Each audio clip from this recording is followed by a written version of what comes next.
Hey guys, my name is Elijah, and in this tutorial I will show you how to number a rows in Google Sheets.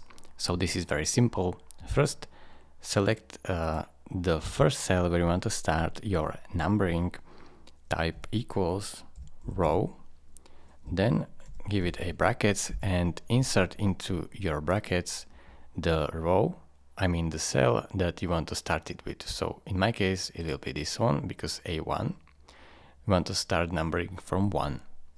So press enter, and right now you can see that here is 1, and you can drag to entire table, and you can see that your rows are numbered.